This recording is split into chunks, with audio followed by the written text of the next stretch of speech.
Christopher, thank you for joining us. It's a pleasure to have you on the Progeny podcast.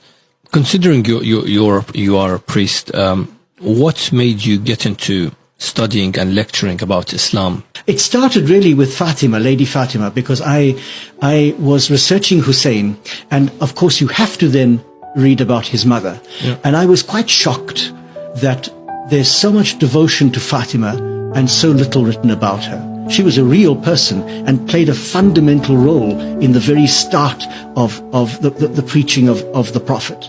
And therefore you can't just, have holy books about her. You need to discover who she was. So I decided to do my doctoral thesis on her. And I produced what I hope still and think still was the first real biography of Lady Fatima. I mean, in a Western language, but based on the Arabic sources. And your second book is on? So the second book is really, in a sense, a bit of a joke, in that there was a group of us in Rome, professors. All of us have doctorates in Arabic Islamic studies. So we were sitting around a table at lunch, basically complaining that the Muslim scholars are not writing about the woman of Karbala, for example, substantial work. And we each decided that we would take a female figure and produce a proper biography. So, of course, I took Zainab. I said, I know her mother. I'm going to now do her. None of the others were serious. So none of the others actually did anything. The book is called Half of My Heart because there was a lament that Zainab sung, I think, on the day of Karbala myself. Some of the historians put it later, but I think it was on that very day when she saw the body of her brother and his companions unburied. And she refers to him as half of my heart, her brother Hussein. And I thought, half of my heart was the Fatima book, and now this is the second half, the Zainab book. Now, I don't have any heart left, I suppose, but I'm certainly going to tackle other issues. But Zainab is an extraordinary woman, and like Hussein, transcends all religious, political barriers. She is a universal ideal.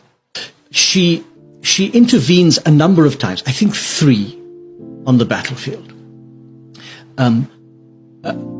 And she's described, I go into quite a lot of detail because I'm very moved by this. She's described in the days leading up to Karbala as quite distressed. She hears the enemy army coming and she breaks down. She hears Al-Hussein making this lament about tomorrow so many will be dead, and she breaks down, saying that he's had a vision of his own grandfather saying, you are coming to us, and she breaks down. So she's quite frail and fragile on the eve of the battle. But on the day of the battle, there's a remarkable change, and even the Sunni authors record that she looked like the sun rising as she came out onto the battlefield. And 3 times she walks out of the women's tents right into the middle of the fighting, one to intervene when her nephew is killed. So Ali, the oldest of Hussein's sons, is killed. A second time she comes out to chase after this little boy at Hussein's command, and she can't catch him. He's too fast for her because he wants to fight with his uncle. And a third time she comes out to challenge the men killing Al-Hussein. And it's this famous challenge where somebody as terrible as Umar bin Sa'd turns away and weeps because he's challenged by her and he knows that he's so